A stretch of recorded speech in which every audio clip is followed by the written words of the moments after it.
and Vital Raj. As you know, Madras Chamber is there for more than 185 years, and we primarily focus on interactions between the policy makers and the industry members, and take various special initiatives to benefit all our members. If you take the chamber, has more than 700 members, of which more than 50% is manufacturing. Within the manufacturing, approximately 50% is from SME category. So, as Saraswati told, it is the chamber puts a lot of emphasis in supporting the SME. Is there any echo? No, we can hear you loud and clear. Yeah, but go ahead. Go ahead. The chamber primarily works in programs, conferences, and engagement with members through its expert committees, like taxation, logistics. We have a committee for company law, then of course manufacturing, of which I'm heading, CSR, energy. So these are all very active committees which interacts with all the members and take up the current issues, whatever it is, and support the companies in addressing the same. And as you know that during this COVID also, very frequent meetings the chamber had, and guided various members during these tough times. Also during this tough time, the chamber had a lot of programs organized through, of course, with the support of various online connectivity devices and applications, held several programs, and also equally from the members also participated in good numbers and got benefited. While we are going to have a discussion on emerging tools for SME sustainability in the post-COVID world, I would like to inform a few activities the Chamber undertook for the manufacturing sector, keeping in mind the numerous SMEs in the sector in the recent years, apart from our work during the pandemic. Our study on regulatory roadmap for manufacturing in Tamil Nadu, which looked at critical regulatory framework concerning labor, environment, and taxation, was well appreciated by the government. Some of the recommendations appear in the Business Facilitation Act for the state of Tamil Nadu. The study on enhancing the investment attractiveness of Tamil Nadu industrial estates that we did last year was taken up to assess the health of Tamil Nadu existing industrial estates and also identify potential areas for improvement from an infrastructural and operational standpoint. We have shared the findings with the Industries Department. In fact, when we shared with the Industries Department, the people in the industry, that is Industry Secretary and also the Guidance Bureau, they well appreciated the points, and they have started working on few of the points to improve the industrial estates in Tamil Nadu. Following the lockdown in India due to COVID-19, a short while after the economy started opening up, we conducted a quick survey over 1,200 MSCs within the state to understand the key challenges. I think this survey has been done within a very, very short span. Within a week's time, we prepared the questionnaire, circulated, got back the feedback, and also the final output got taken within a span of a week, and we have shared it with the government. We were able to present the recommendations to the Industry Department of the government. Then we conducted a number of programs about changes in the procedures for operations in the pandemic situation and shared this with our members and their supply chain. Today webinar to benefit the MSMEs, wherein we have experts addressing on the emerging tools that are required by MSMEs for sustainability post-COVID. I once again welcome all the speakers and participants for this session. Hope all of you will have a very good session and enjoy this. I would like to be on the session. Hopefully, the connectivity permits me to be online for the entire session. And that's all from Yeah. my side. Thank you very much, Sharathi. I think I should just add one point. We are now very closely working on the tea and industrial policy with the Tamil Nadu government. And in fact, there has been a lot of focus. Maybe Raghu will be able to add much better. He's known as the MSME man, as it's said. So thank you once again, Sharathi, for joining. We have three great speakers and a stalwart moderator. So without further ado, I request Mr. Narasimhan to take over the proceedings, introduce the speaker, and just kickstart the discussion. Thanks a lot. Thank you, Saraswati, and thank you, Mr. Sarathi, for joining us. Before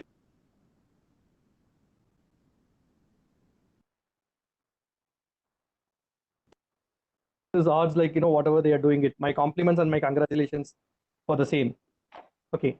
So good evening, ladies and gentlemen. Thank you for joining us this evening. I hope you and your family are staying safe. Let me take this opportunity to welcome you all, and a special thanks to Madras Chamber of Commerce and Industry for partnering with us today. Today's webinar, Business Standards 15th webinar since the lockdown. We often organize discussion that tap into collective wisdom of decision makers and influencers of business. Smart Business is an event series where we work with industry bodies like MCCI and trade associations at a local level and get a perspective on specific issues that are concerned to them. The platform hosts different voices related to the topic to get an overall view. We have organized over 250 Smart Business events, and journey continues. We are happy to partner with MCCI today for today's webinar. Just to set the stage, in India, MSME are considered as a growth engine, as it contributes around 40% of the country's GDP, with close to about 56 million entrepreneurs. After agriculture, MSMEs are the largest employment generators. While new opportunities have opened, both in domestic and international markets, on the other side, often it has been debated on the sustainability and efficiency of the sector. Today's webinar, Emerging Tools on MSME Sustainability in the Post-COVID World, was conceived on this backdrop. We have three eminent speakers with us today who will help and guide us and will share ideas and practices, not only to address the current pandemic, but to gear ourselves for the future. Without wasting any time, I will invite the first speaker for the evening, who doesn't know any introduction for anybody, especially for this audience. But as a customary, let me introduce Mr. K. Raghunathan, popularly known as MSME Raghu.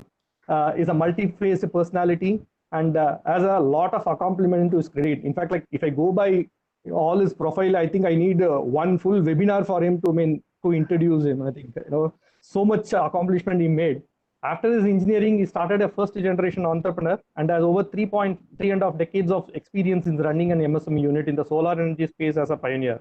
He was also known for his contributions to society as immediate past president of All India Manufacturers Association, where he was the voice of over 350,000 MSME across India. But we used to call him as the voice of MSME. That's how, like, most of us.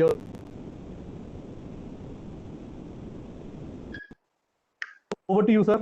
It's been like pleasure to having us, and thanks for joining us. Good evening. Thank you, Mr. Narasimhan, Mr. Sarathi, Mrs. Saraswati, my co-speakers, Mr. Ajay Srinivasan, Mr. Vital Raj, and friends from the MSME fraternity and the members of the MCCI and Business Standard. Actually, the word post-COVID itself is a question mark. Have we reached post-COVID? Today morning, I received a call from an exporters association which said the second lockdown in Europe has started, resulting in order cancellations to an extent of 20 to 25% as on date. Whether it is cancellation or on hold is not yet known. They have asked the exporters to go slow on shipping.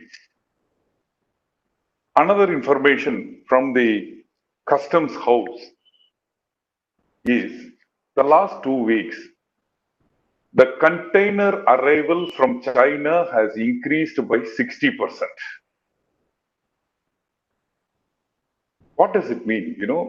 When a container arrives in India, it takes about 3 weeks for transit time from China to India. So obviously the dispatches which have been made around mid-September, because the lockdown got fully lifted from 1st of September.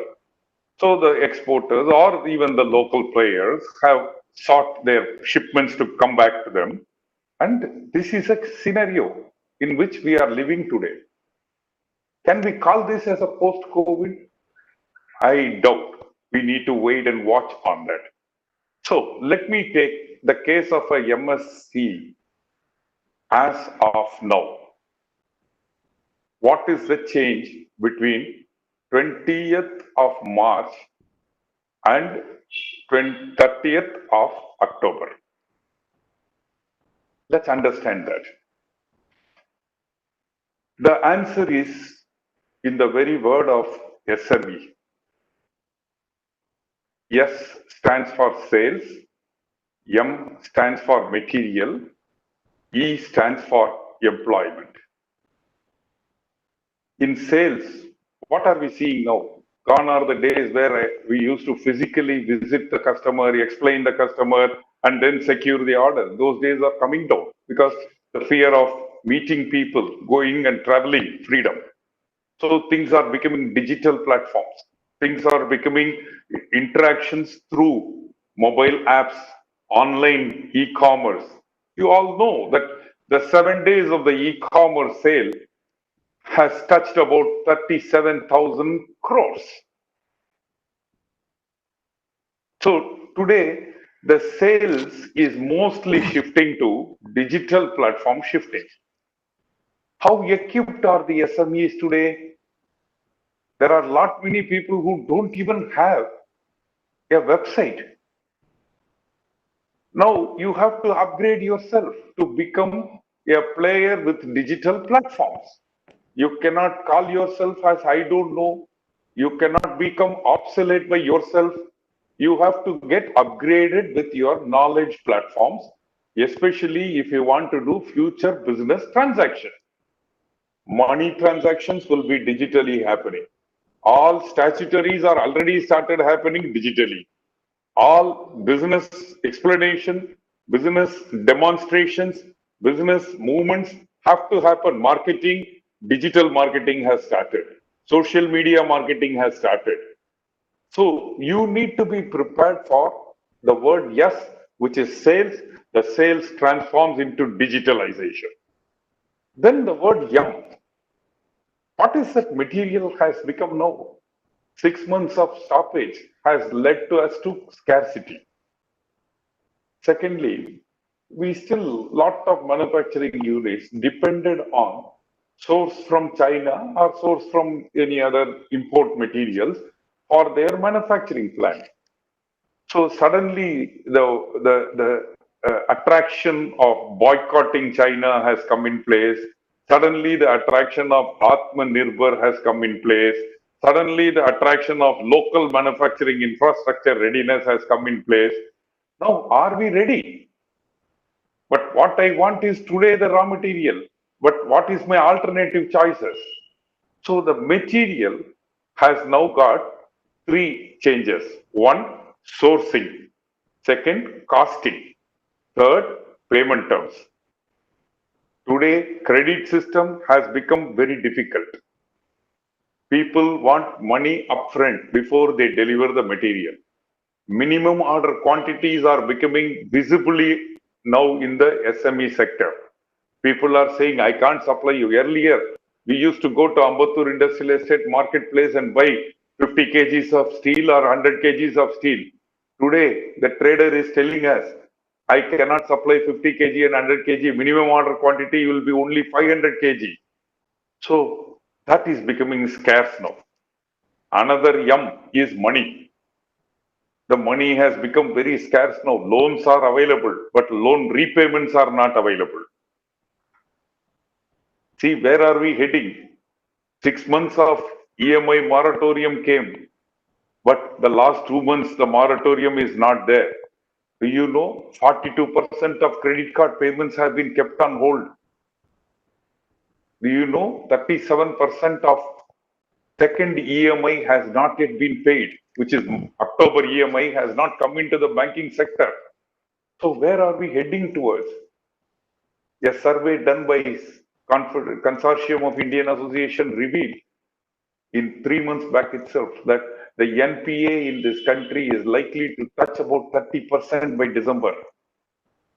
Figures are astonishing. Why is it astonishing? Because we never heard of such figures. Now, because we have not heard, can we discount it? Can we say no? We cannot say no. We have to accept the facts. Just like we never experienced COVID before, we are also experiencing the loss of revenues. Let's accept this first. Then the last word called the employees. Migrant labor, we all know. Today, the engineering graduates which we are getting in the market do not have the knowledge of engineering. Now we have added by giving them degree without even writing arrear exams. See, we are worried. The onus is on the entrepreneurs in recruitment. Earlier, we used to go by the certificate issued by the college institutions on their pass certificate or degree certificate. Today, we have to go by our own personal judgment of their knowledge. So we have a problem. We have a problem with migrant labor. About 60% of the migrant laborers have not returned back to their parent place of working. Maybe they have gone to some other place. Maybe they are stayed back in their hometown. Maybe they are yet to move because of the transport hurdles and the COVID situation, uncertainties. But still, the labor force has not come. When you talk about the labor force, divide it into three: white collared, blue collared, and brown collared. White collared is executive levels. We have plenty of them now. The job loss is coming from that formal sector. Whatever the job unemployment we have in the formal sector, it is all because of the white collared employment. Informal sector, which is the brown collared, is we are not able to estimate it. Even today, we are not having the data of the migrant labor and intra-migrant labor within the state, intra-state migrants. So we have an issue. We have 20 lakhs of people from abroad returning back to India. We need to accommodate them. So there are issues concerning the SMEs. So what is the lifestyle has to be?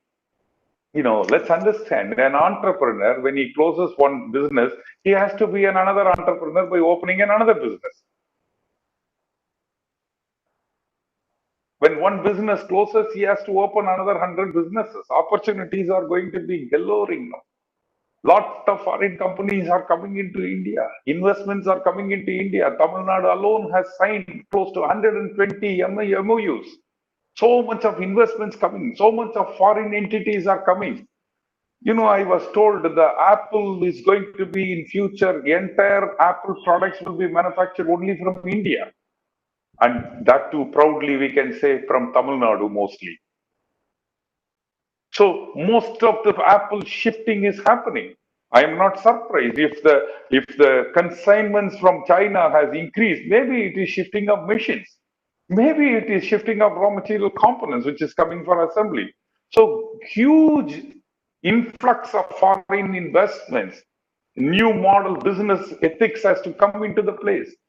So if a present SME, if they are not going to modernize, if they are not going to optimize, if they are not going to digitalize, if they are not going to innovate, they are not going to be in the business at all. What is this 4 letters? First letter, M-O-D-I, which is Modi.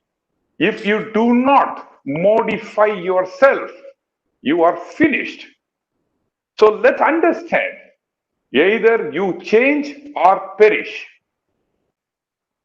30% of MSMEs are going to be wound up or closed or bankrupt or not being in the business.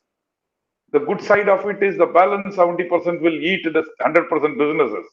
So that's a good sign.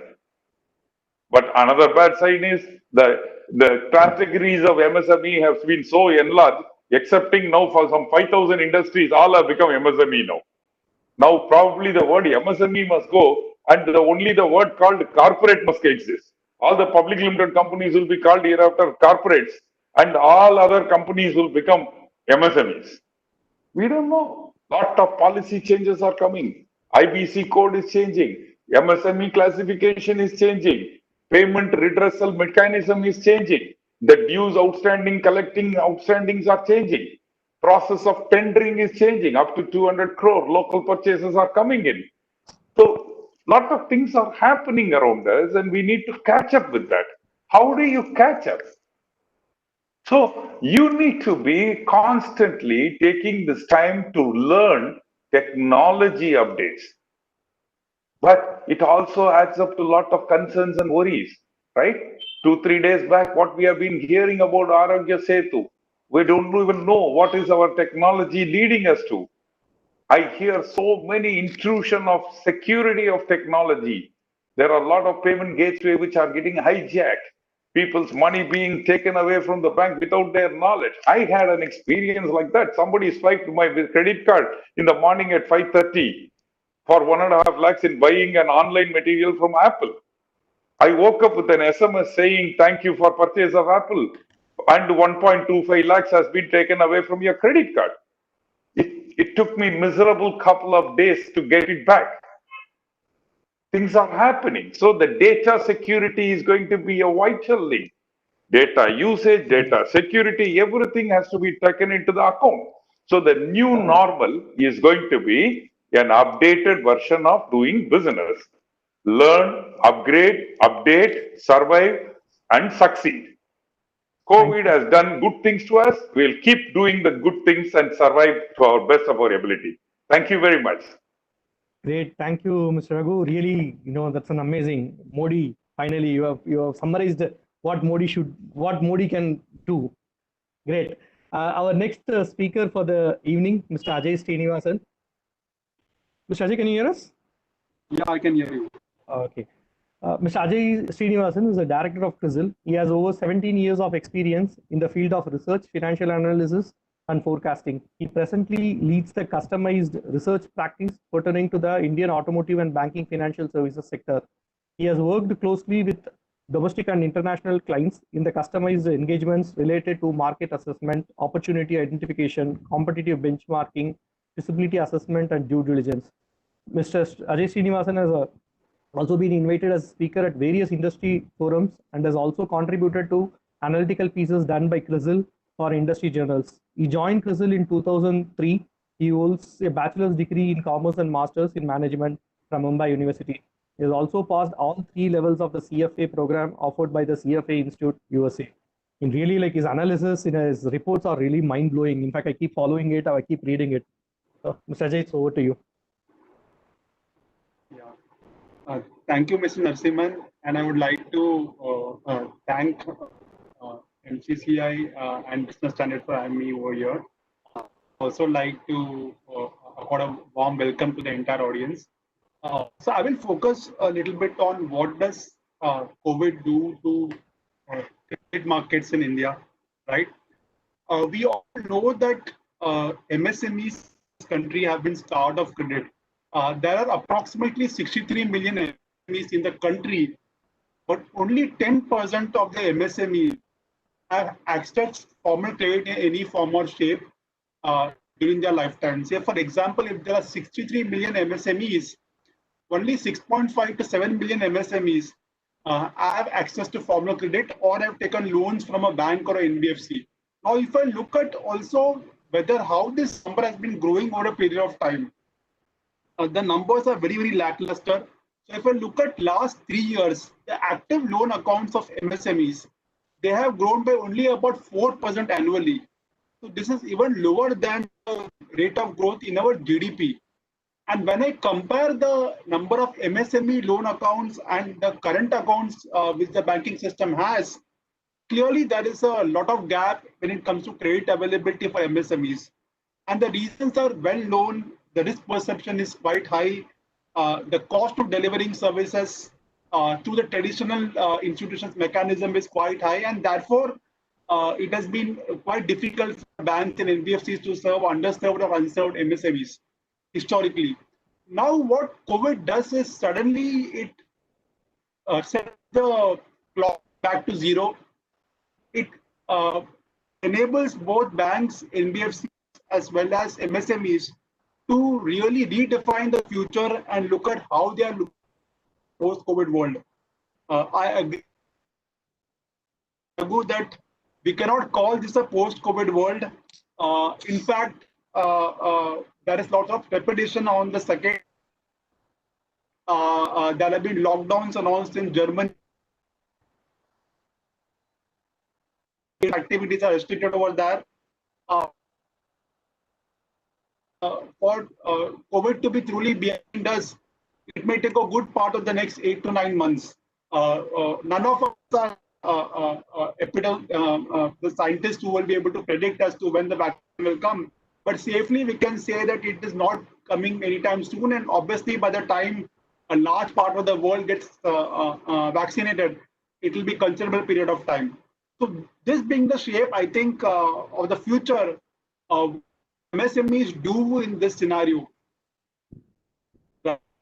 I think Mr. Raghu rightly outlined, it is very important that if you want to improve your access to credit and make sure that you're able to get funding at competitive rates, and that too area of institutions, it is very, very important that we recognize that what are the changes which are here to stay and accordingly change our mindset. And in the last 6 months, it is very clear that digitalization is here to stay. And the process, and it was happening even pre-COVID, possibly what is going to happen is the path towards digitalization is going to get more and more accelerated.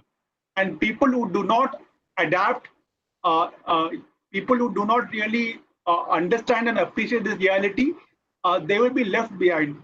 What does digitalization entail? One, putting up maybe a website, that is one form of that. Second is that how are we digitizing the record keeping? How are we sure that you're there on platforms?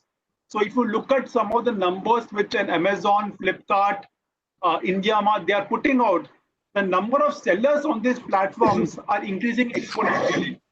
So today, because of digitalization and because of this rapid spread of, a shopkeeper who is having a shop in T Nagar can actually sell to the northern part of the country in Delhi and other regions as well with as much ease as he is selling to a local customer. Digitalization is doing is it is actually breaking the barriers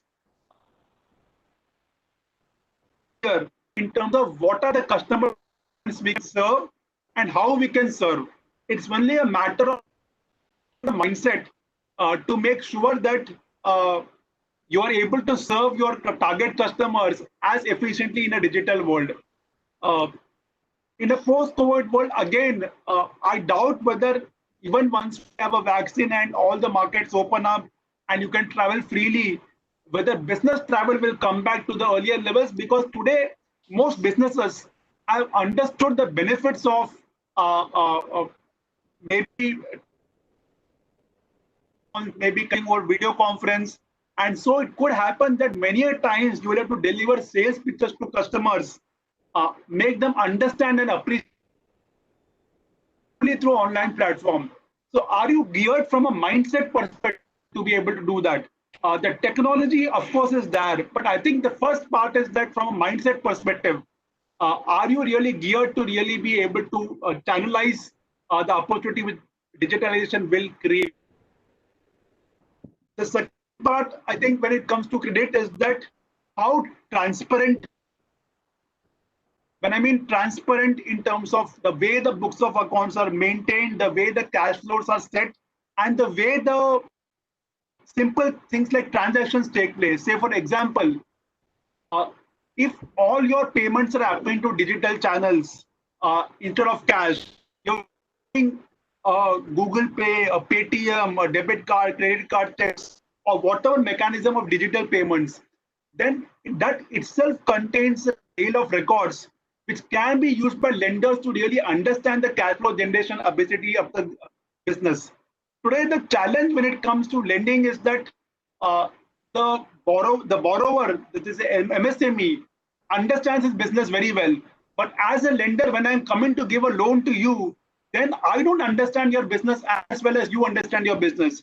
Maybe you know that 80% of your business happens in cash, but as a lender, I cannot afford to assume that, and I cannot afford to take you at face value. So what I do when I give a loan to you is I assume that the 80% will be far more lower, and they also charge you a higher interest rate, which is called the risk premium in the lending balance, right? So the moment I know that I'm selling 100 rupees of goods every day, and I'm having a digital trail, I'm having digital payments accounting for 40%, 50% of the sales, then automatically the lender has more confidence that the business is being transacted in a very, very organized manner. This fellow understands what digital payments is. The MSME unit is using all these mechanisms which can be used to track the daily cash flows of the customer, and accordingly it helps in maybe getting a better loan limit, better loan terms, and also a better interest rate. So very clearly, I think whether you are selling to businesses, whether you are selling to the retail customer, it is very clear that you have to start adapting digital payments and also become much more transparent in terms of your books of accounts, the way you do business, and cash flows. I'm sure all of us would have seen this phenomena. If there are 5 shops in one locality, today, where does the customer go? Just assume that there are 4 shops which accept only cash payments, and there is 1 shop which is accepting digital payments. I'm sure you would observe that most of the customers would go to the shop which is accepting digital payments, purely because customers also are having a fear of transacting in cash in the current scenario. And therefore, what you would likely see that the market share also will gravitate towards the entities which are actually adapting to these realities. What digital also does is that it reduces entry barriers also.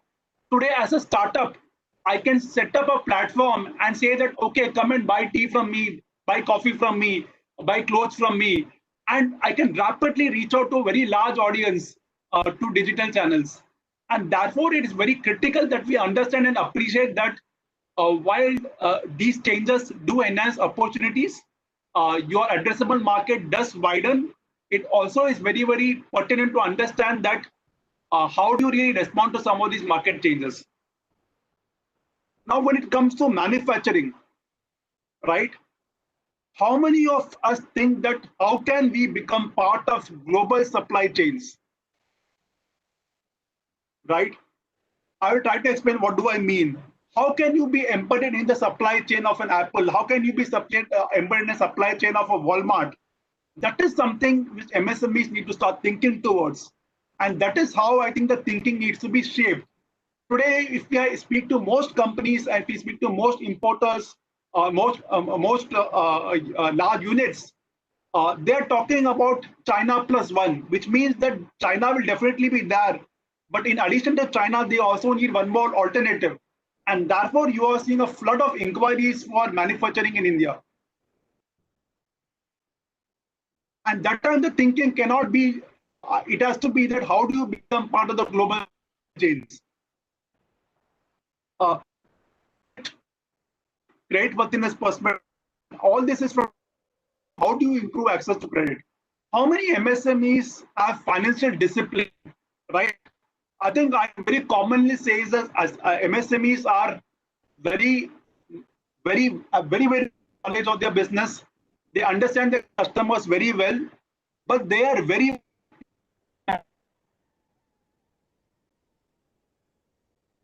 assets.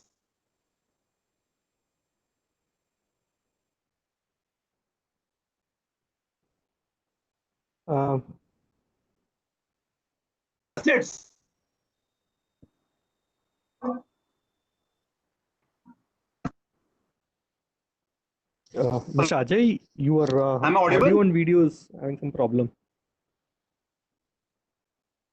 Yeah, but it's buffering. Yeah, you're audible, but your video, I mean, I think there is some technical. Yeah, it's better, but. I'm sorry. At least, yeah, I at think least there you is can some. continue with the audio. Continue the audio, you can just switch the video.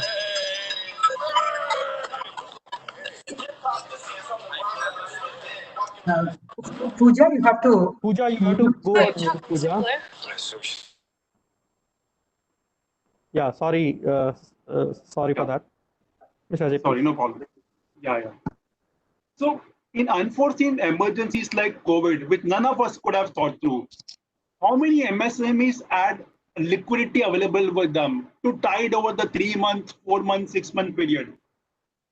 I think when COVID struck, a lot of the MSMEs were grappling to get payments from customers. They were trying to make sure that their finances were organized.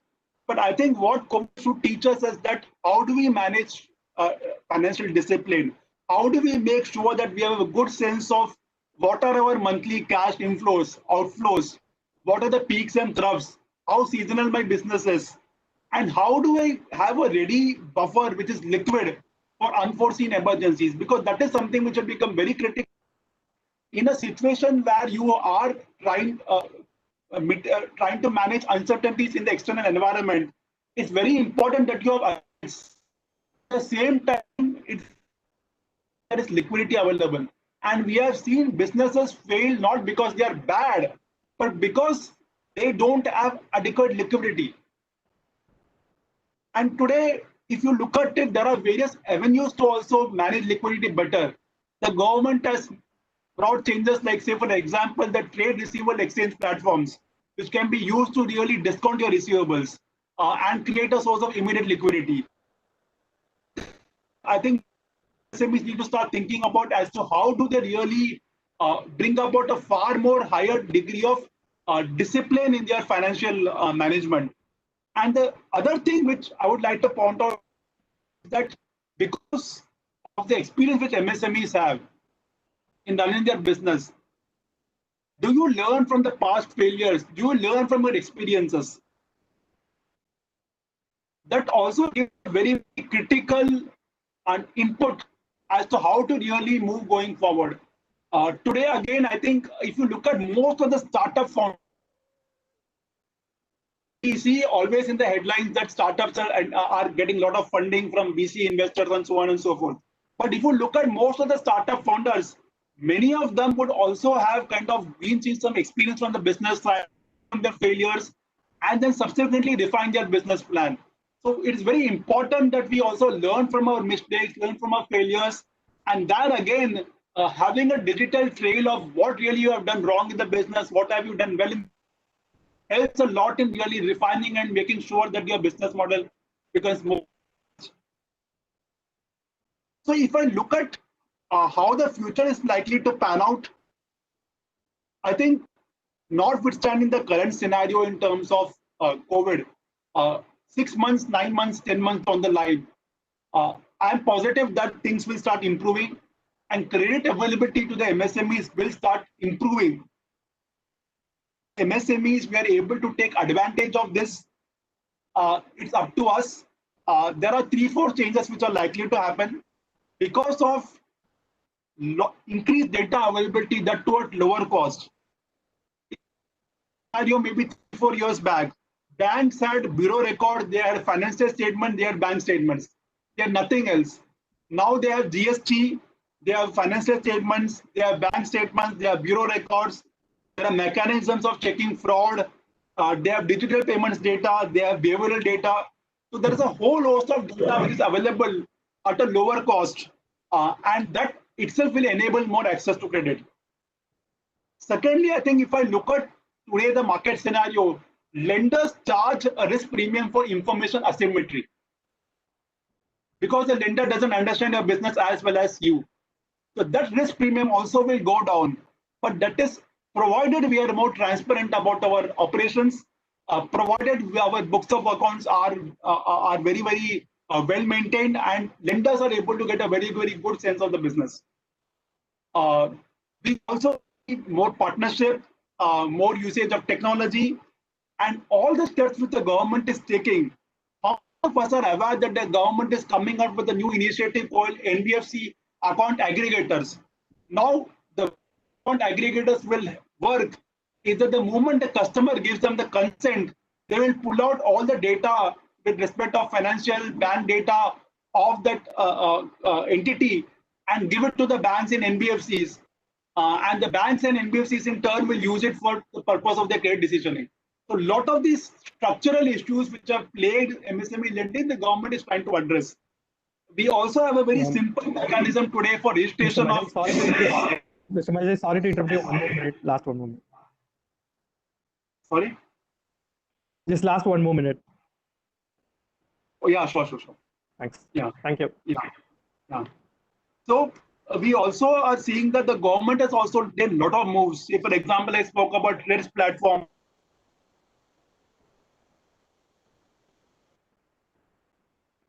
Available to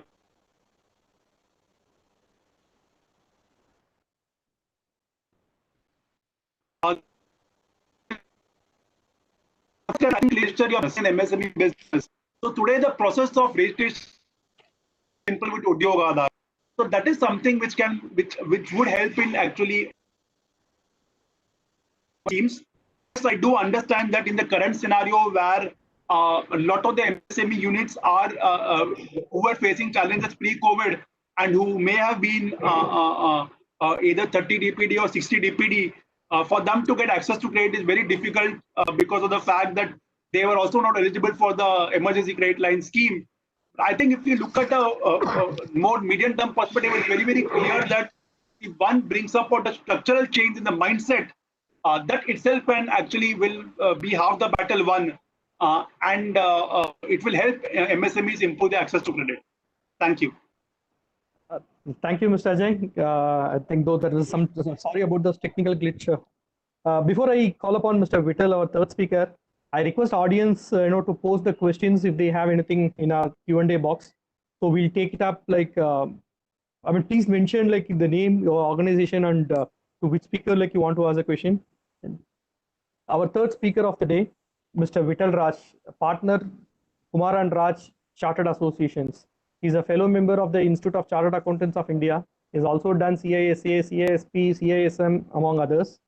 His expertise include consulting, assurance and training in IS security, IT compliances, IT governance, enterprise risk management, risk-based internal audit and digital expert trainer for CISA, CRIC, CGT examination training on information security and IT governance. He has directed and managed projects in the areas of information system security implementation, enterprise risk management framework implementation, IT assurance, cybercrime forensics, and cyber law consulting. He's a visiting faculty for Premium Institute and various banks, several ISCA chapters in India for the CISA examination, and also provides in-house training for corporates. He's a specialist trainer on IT governance and COBT, IT risk management, information security, cyber forensics and cyber law, and ERM, and has presented paper in national and international conferences and contributes to various national and international journals. Mr. Vittal, it's over to you. Good evening to everyone. Thank you, Narasimhan, for that kind introduction. And I'd like to thank MCCI and Business Standard for this opportunity to share some of my thoughts here. I think you heard some of the very powerful insights from two of the highly accomplished speakers. I would kind of wean away slightly from that and kind of borrow some of that which Mr. Ajay was also saying, but expand upon that to really look at where Mr. Raghunath started. And he had, said that how COVID-19 is kind of changing the way that the SME space really looks like. There have been many surveys which have been saying that COVID-19 seems to be killing the SMEs. But let me tell you one thing, there are more than enough surveys which point to the fact that the SME spirit is actually growing. And you cannot kill the SME spirit. You may kill an SME because of whatever handicaps that the pandemic provides. But then that is exactly where, in fact, one of the surveys which was done across Asia on how SMEs behave with regard to the pandemic and what they look at the future of SMEs is very, very promising, because they point to Indian SMEs as one of the most indomitable entrepreneurial spirits. That's surprising to me, honestly, because I thought that maybe there were countries with much better SME spirits, but that goes back to what even Narasimhan said in the beginning. I think we have almost 40% of our GDP coming from the SMEs, so there is no doubting the fact that SMEs are kind of a crucial nerve network for our country as such. And with this country of this kind of population, we can well imagine that somewhere, if you look at the past, the DNA has the entrepreneurial spirit, which is very much there. And that kind of shows in so many different ways. Many of them are very silent and doing some fantastic things as SMEs, which I certainly acknowledge. One of the things that's changing everything now is that if you are working, the pandemic has proved one thing. If you're going to stick to your traditional mindset, I mean, it'll completely extinguish you. So you got to find out newer ways of thinking about how do you really get over whatever barriers that are being presented now. And that's exactly goes back to our scriptures, wherein it clearly says, manasa vacha hastabhya. First, your thought has to be perfect. And then comes what you engage with. And third comes what you do. Unfortunately, many of the SMEs, they just start off without a strategy, without a lot of thought into that. In fact, they fear to think outside the box. Not that they can. India is a country of jugaad, as we know, world over. It's a Harvard business study. We ideate things at cost which nobody can even imagine. And that is exactly where the power of our people lies. And these people are there in those SMEs who may not be very literate. They may not speak chaste English, but they can actually potentially conquer the world. Then why are we not able to do that? And as Ajay touched upon some of these aspects, is do we know that on this side of this side, when you're sitting, and there is something called as the internet, which many of the SMEs are yet to explore, sits your biggest set of customers. And unfortunately, they're just waiting for something that you offer. But the whole problem is the engagement is just not happening. That's exactly where it is important to realize for SMEs that if you aspire to grow and become really big, the secret lies in the digital.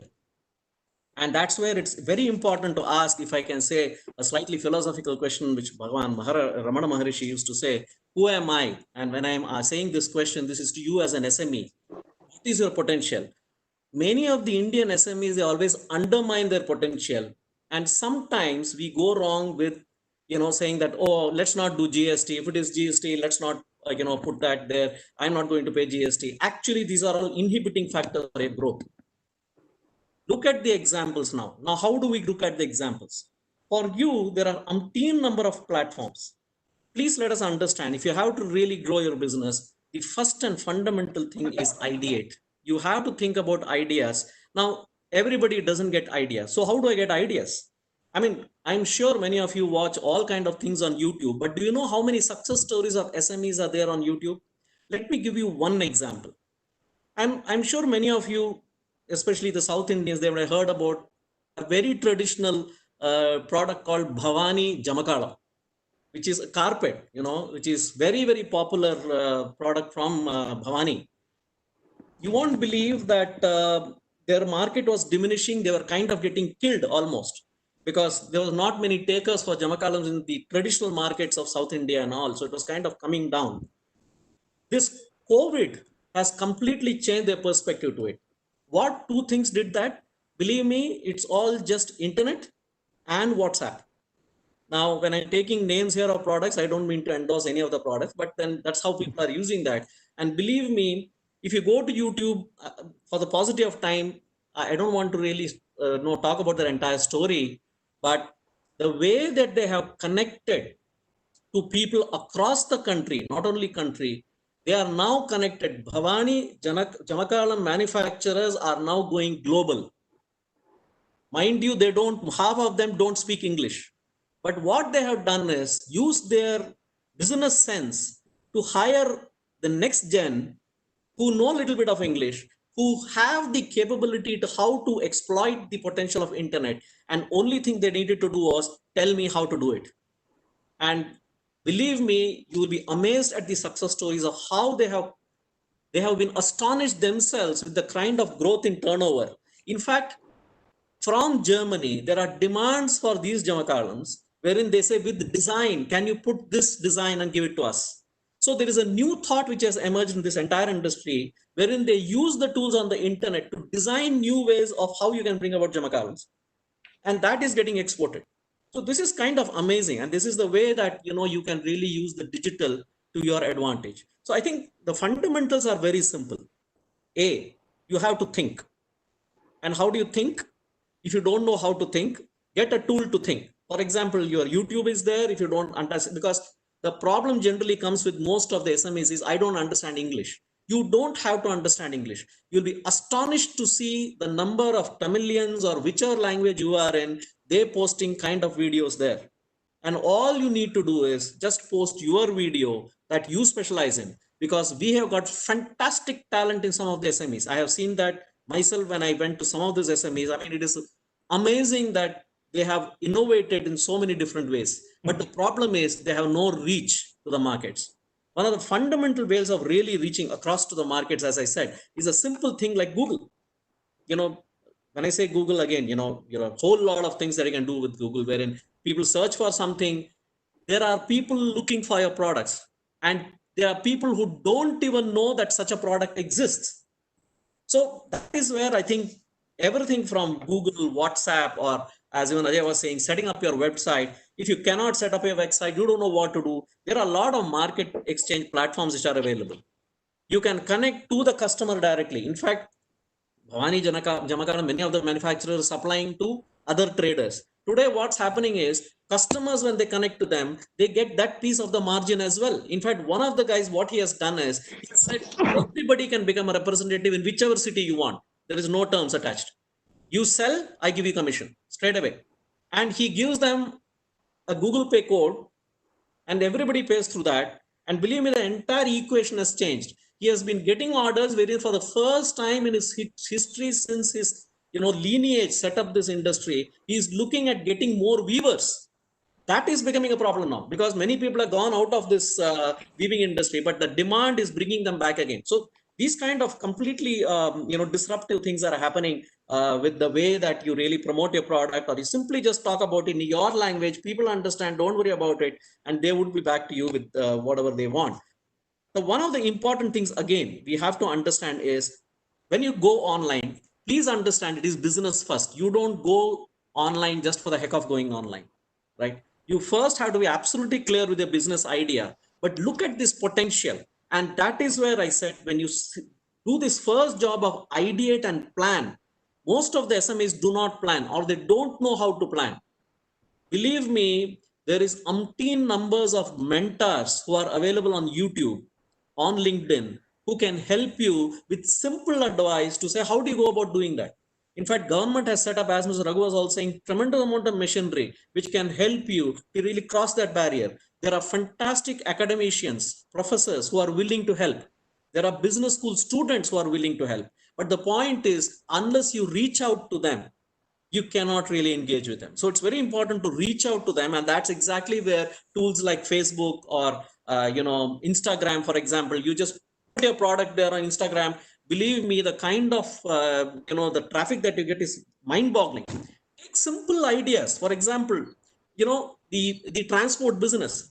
I mean, look at this. They brought the Ola idea into transport business, like tools like Link, and it is so beneficial. You are just simply outside the box, but you're trying to see how to exploit the potential of internet, digital, and the mobile. In fact, mobile centric SMEs is going to be the future, because India, more than the internet, is going mobile. And mobile data is kind of getting consumed, and vernacular language is where really the key really comes in. So more and more of Google is going vernacular. In fact, you've got fantastic tools wherein you can translate your idea, you can speak English, that will record Tamil or whatever language you want. You speak Tamil, it will record English. So all that is available on the kind of tooling that you can look at many of these platforms. When it comes to the idea of launching for marketing, for getting your product across, there are, as I said, umpteen number of exchanges. For example, you want to do B2B.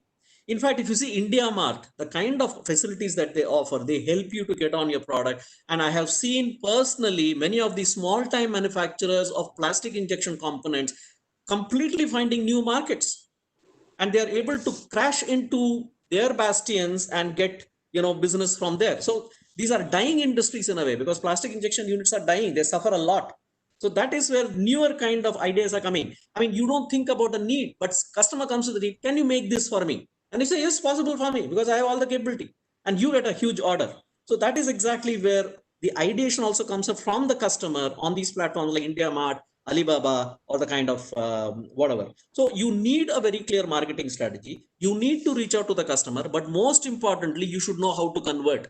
And that is where you need to be connected. Whichever is the best way to connect. It is email or WhatsApp or whatever you think is the best way to connect, but you should not lose a lead.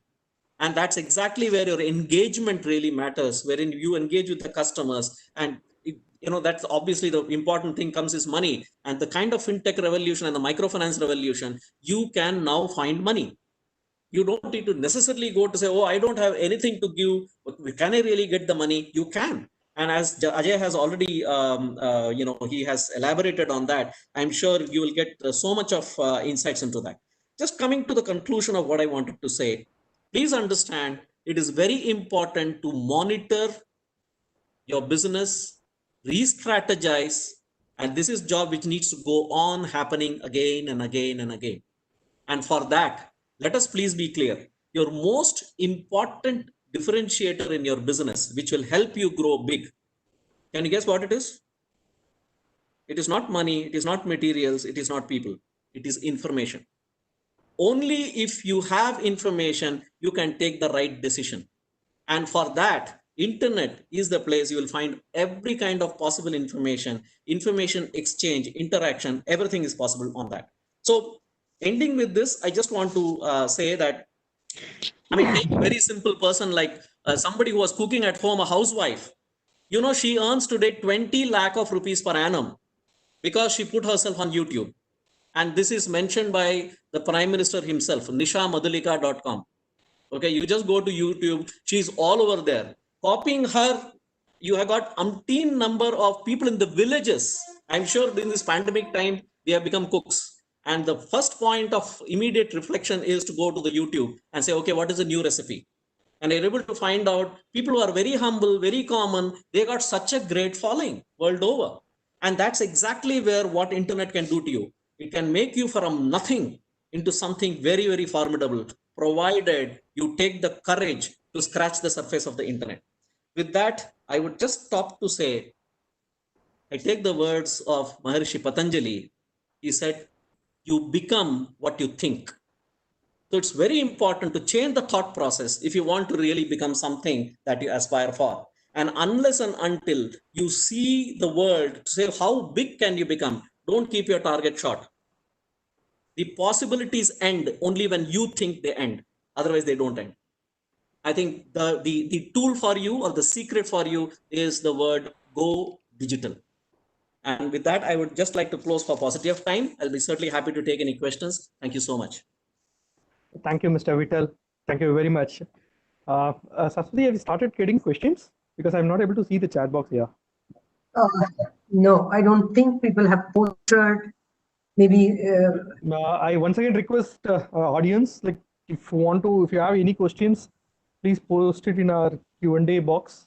While we wait for the questions, maybe I'll just take a few minutes. I have a couple of questions to the speaker. So with the permission, I'll go with it. First, I wanted to ask Mr. Raghu. Sir, you spoke about various measures and how things have to be. Let's talk about the government. While the government intentions are good in terms of developing local manufacturing, you spoke about Atmanirbhar, but does it remain only as an intention, or you see that government has actually started taking support in terms of by support through policies or financial packages for MSME sector? Narasimhan, again, expecting anything from an external agency, be it a government, be it a bank, be it anybody for that matter, is not the solution. They can aid, they can support, but the real crossing the bridge has to come from the entrepreneur himself, because he knows the business well. He knows what can be done, what needs to be done, and why he needs to do it. Others are only enablers. Now, coming to the government decisions during this COVID times, I think there are only a couple of financial decisions. The rest all are policy decision oriented. Policy decision always takes time to adjust to it. We can now see the goodness of it overnight. It has to be seen over a period of a time. In any policy for that matter. Any change of a practice, any change of a habit needs a time to realize the goodness of it.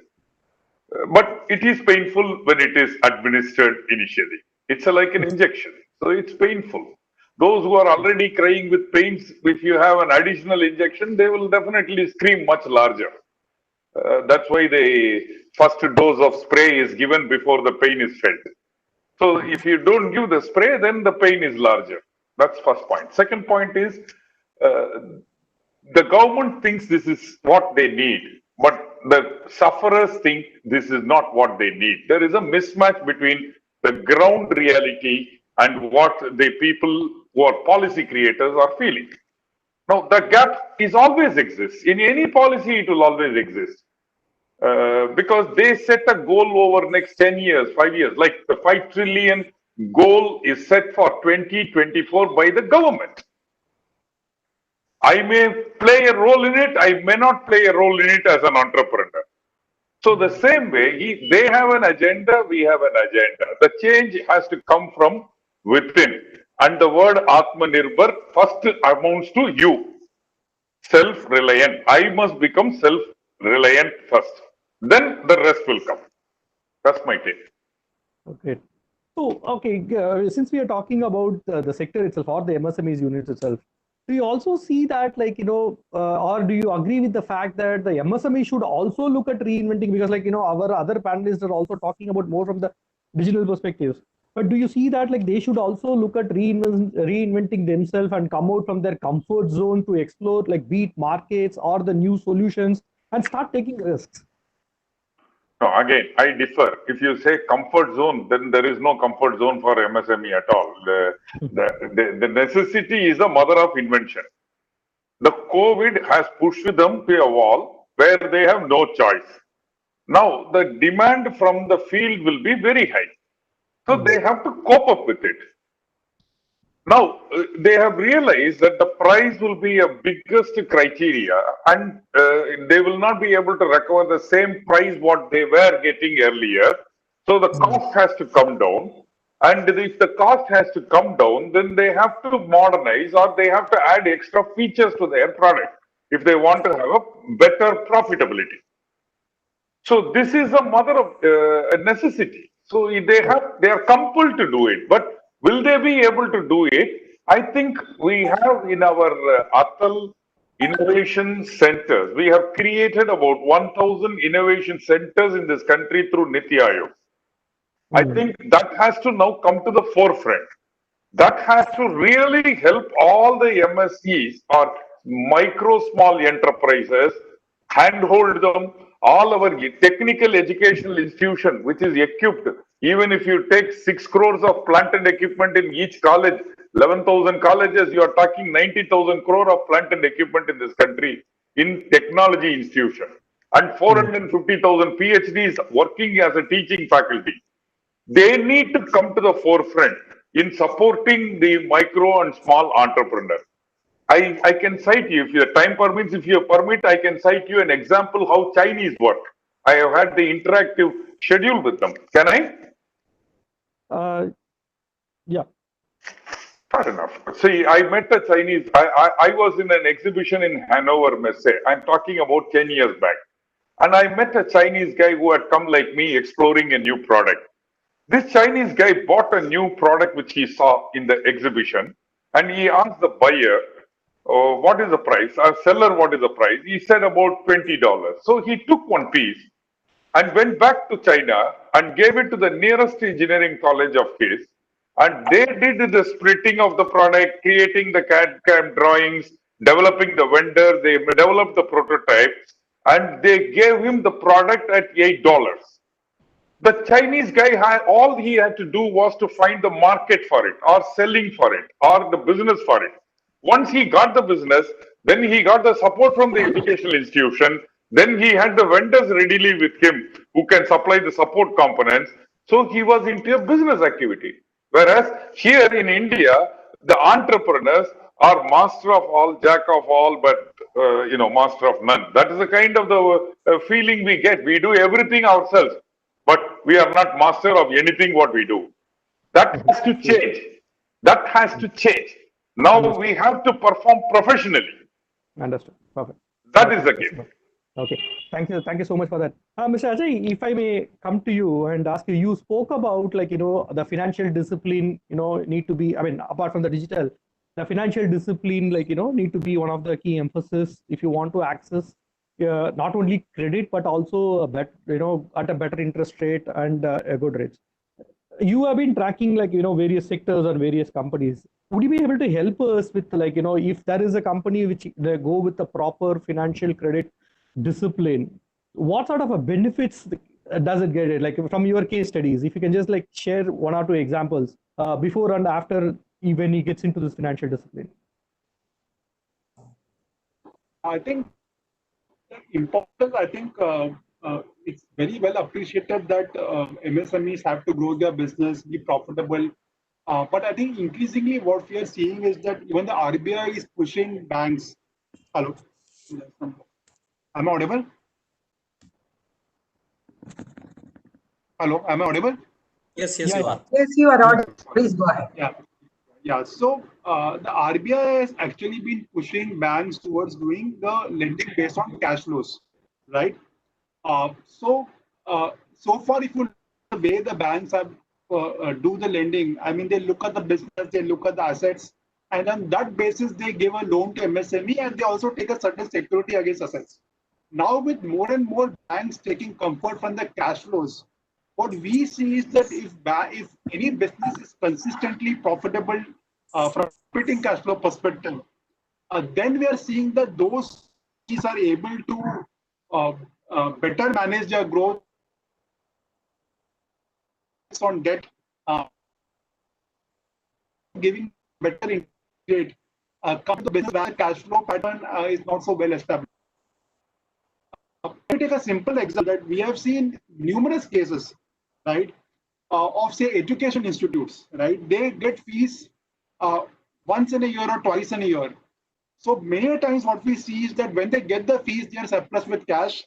But by January, February, when the academic year is drawing to a close, that time they start needing the new students also to start coming in, so that the cash engine keeps chugging along. And we have also seen that multiple cases where even before an existing project is stabilized, an MSME starts a new project. So then I think it becomes very, very difficult for the MSME to manage finances. So I would say I would not be able to cite any single example, so as to speak. But what we have seen is that where there is an established cash flow, consistently operating cash flow positive companies who are able to kind of manage their finances relatively well, there we are definitely seeing that they are able to get better rates. Their balance sheets are far more healthier, and their reliance on debt also is much more lesser because they have a very strong visibility on their cash flows. Okay, great. Thank you so much for that. Mr. Vittal, if I can come to you, you were talking about how important the digital is going to be the part of the life, but always there is a question which comes to everybody's mind, especially in the current circumstances, in terms of security, in terms of cost, and whether I can afford it in both in terms of the cost or you gave a couple of examples. What if somebody steals my idea? What if somebody copy my idea? I'll end up losing it. So do you still think that digital will be a key resource or key booster for this MSME sector? And how do you see from these two aspects, cost and security? Excellent question, Narsimhan. But I was going to touch about this aspect. First of all, let us understand fundamentals of life. That's what I will say, always say with regard to cybersecurity. Cybersecurity is a business risk. That's how we see that. It's a personal risk as we see that.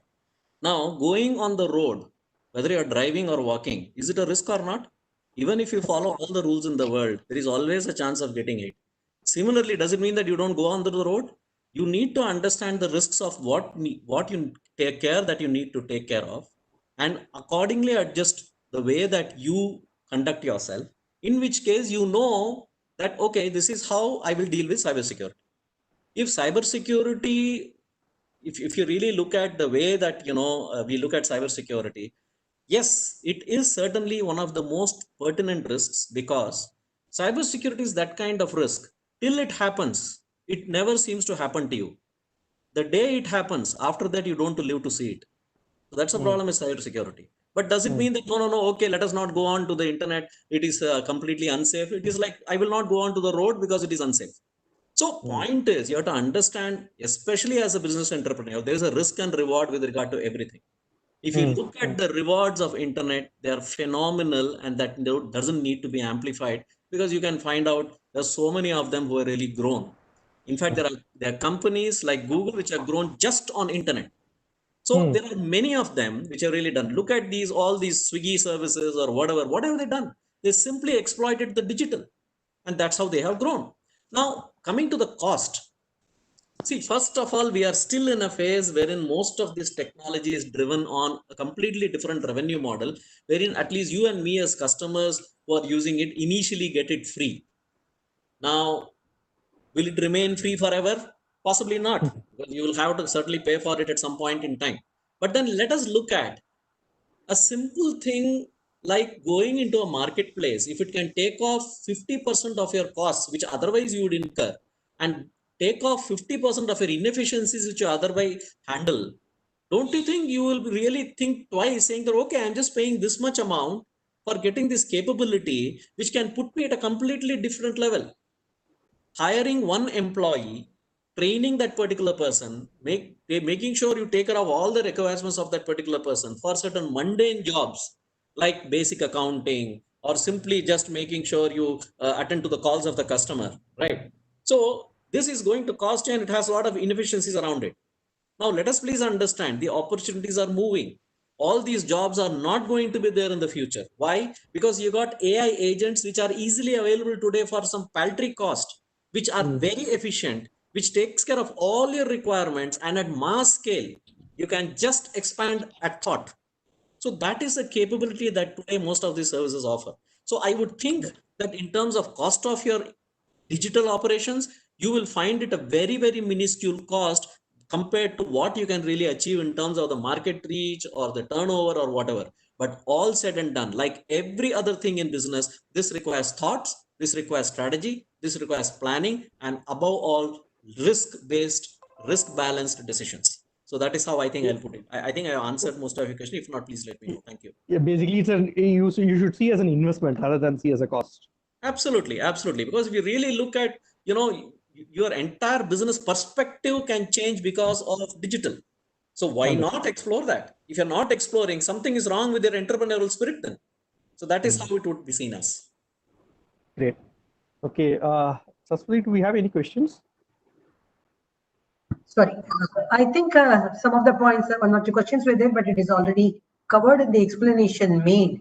I would like to ask the participants, would any of you want to pose any questions, or should we move on to the final leg of the program? I think you can sum up. I think somebody, Mr. Anand Ujia Mr. Anand has some questions. Okay. He's asking some time to. Just see, yeah, there is something in the chat. I have a question. Okay. Swarna, maybe you can unmute Mr. Anand Ahuja. Yes, madam. You can unmute it. Yeah. Yeah, Mr. Anand. You can ask it verbally. Hello, I am Anand Ahuja speaking. Can you all hear me? Yes. Yes, sir, we can hear you. Thank you. My question is to all the panelists. It's just that the current workforce and the future workforce, that is the current students, will all have different capabilities to learn new things. The people are whatever work they are doing currently, they need time and skill and resources to upgrade their skills to the new trends of technology, wherein AI will be the enabler and all. So in such case, the people who are not able to pick up such skills, okay, what happens to them? Do they get left behind? Only the people who are able to learn how to use AI and other technologies go move ahead, and the rest of the society is left behind. What happens? So, Mr. Vittal, you would like to tell whatever? Sure, I can answer that. Good question, in fact. See, first of all, let us understand as we keep on saying, we are at the age of disruption. And see, in a bank, if you go back about 25 years back, there was 3 positions called head clerk, junior clerk, and accountant. These were compulsory positions in every branch. And all they needed to do was tally books. They had only one skill, totaling skill, tallying skills. That's all. Is a completely dead position today. But does it mean that, oh, all these people were completely left unaware? No. First of all, the person needs to certainly rise up to the occasion, and all our kids are capable of doing that. The only problem is the academic system. Somewhere Mr. Raghunath also pointed out, the academic system certainly is gearing up. That's a good thing. The new education policy, or if you take the National Skills Development Corporation, they are all focusing on fantastic things to really, bring up all this, the student from the college level to the skills that are required there. It is going to take time. But there is one thing which SMEs don't do. In fact, the industries at large don't do in our country, which in fact Mr. Raghunathan also pointed on the example. We hardly engage with the academia. How many of the SMEs actually go and represent to the academia and say, hey, this is the skills. Do you teach these skills? This is how you deal with it. Do you challenge them? We don't challenge them. We don't challenge the administrators to say, is your policy in the right direction for what I need as a person whom I need to employ? So I think that is where the engagement needs to take place, which is very, very much in China. If you take in US, why they really grew so much is because of the industry academia connect. And that is completely lacking in our country. It is growing a little bit, but we are just not there.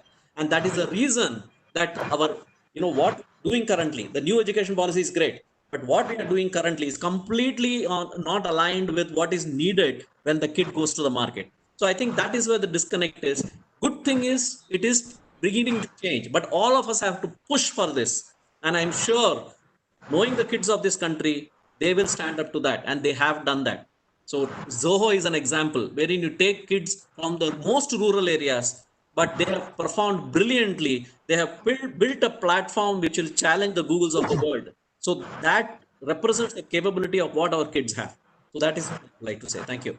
I hope that answers your question. If I can, Narasimhan, if you permit me to just add one point to what Mr. Vittal said, very you would have seen in the newspaper, they have tied up with Coursera, and they say for 50,000 courses, the government is taking it with an arrangement, and primarily they are focusing on unemployed youth. In fact, they have sent out the message to all the chambers like ours, and we are trying to reach it out to people. So probably, Mr. Ahuja, that also could answer the point you raised. Interesting. Thank you, sir. Thank you for that. I hope, Mr. Ahuja, that answers your question.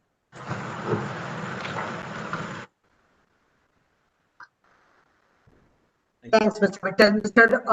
Raghu or Mr. Ajay, you want to add any final point before probably Mr. Narasimhan winds up? Mr. Raghu has a point. If you look at famous examples globally, is of an apprentice, and I think the rise of God was because of that, because the skills it needs around industry, right? So from some of these aspects, so we need to see how it really evolves. And I have to say, Vittal spoke of normal animation and mathematical. these two are the important things which will redefine whether the MSMEs of today are really going to be there 10 years down the line and be much catering global audiences. Great. Thank you, Mr. Ajay. Just to give an example, also numbers we are speaking about, Amazon global.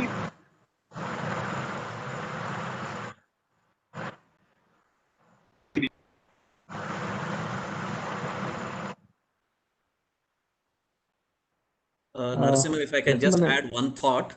Please.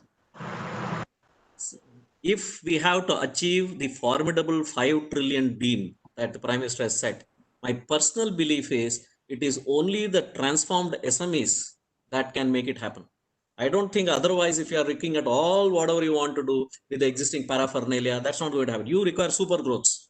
And Absolutely. SMEs have the capability. If they rise up to the occasion, they will see the world. That's my personal belief. I may be wrong.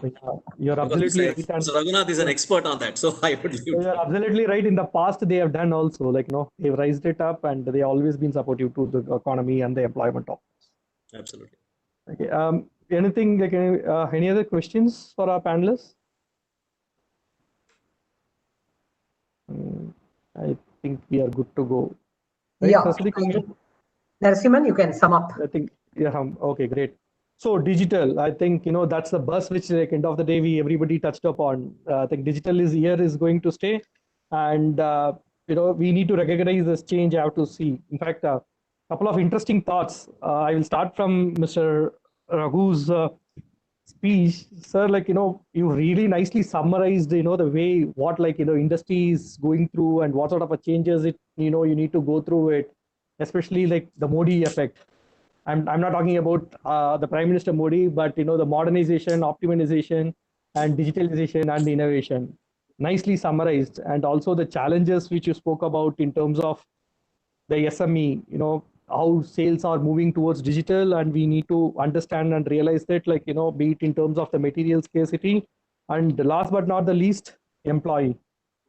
While there is definitely there is an issue in terms of availability, but whoever is available, and we need to equip that, and they are not employable. I think that's where Mr. Vittal's final point of, like, joining hands with academia may be, like, one good initiative to address this challenge, if I may say so.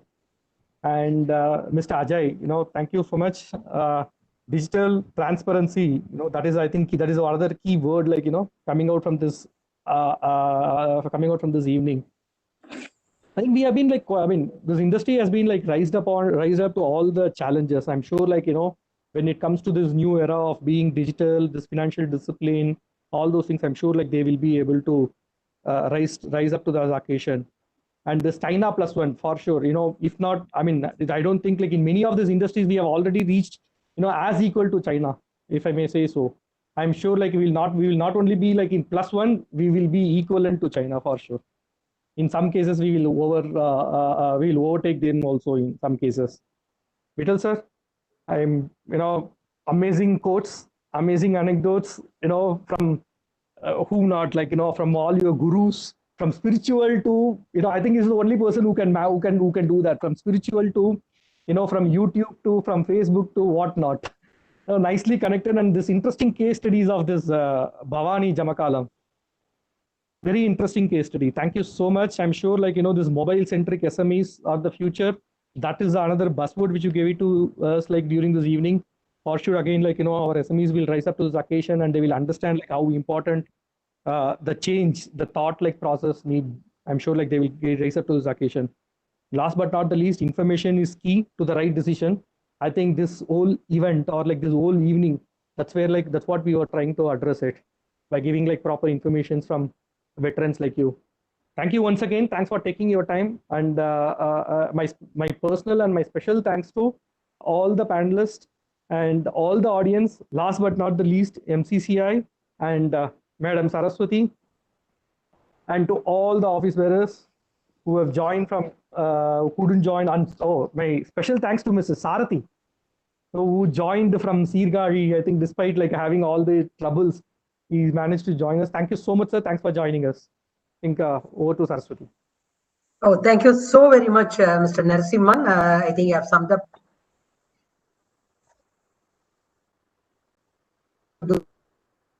events. As far as this program is concerned, as they say, we shouldn't allow a crisis to go waste. So we don't want to allow this crisis, this pandemic to go waste. And that is why this kind of a discussion, it had been very beautifully presented by all the speakers. Raghu, we should give all the credit because he has been traveling with the MSME through the pandemic. We know that from day one till now, and I'm sure he will continue to travel. And I think Mr. Rajesh Srinivasan, personally, I would like to thank, because as we also say always, the discipline is also an important thing, and going forward all these new normals will teach people. And good to agree with Mr. Vittal, the SME spirit we have seen it through, not just now, even from, as Narasimhan said, from probably decades back, that we have been, the SMEs have raised up to the occasion and they are able to perform, not even without much of the support. In fact, to be very honest, the kind of ecosystem probably is not that supportive as it is to the other people. Still, we have seen, I have personally been with that sector for quite some many years, so I could definitely vouch for it. And this is another pandemic, and as they always say, who is driving your digital transformation, whether you are CTO or CIO? No, Corona. So probably is because they are quick to learn, they are very agile, and this kind of a technology, probably the fear has to go off from their mind. As Vittal said, probably if we have an open mind and start doing things, I am sure we are going to see better days. We will end with that hope. And thanks everyone, and my special thanks to Ms. Pooja and Mr. Narasimhan from the Business Standard and my own team working hard from the back end. Thanks a lot. Have a safe day. Good day, everyone. Thanks a lot to the participants who had come and who had virtually been present and who had also seen it through the YouTube. Thank you very much. Have a good weekend all. Bye.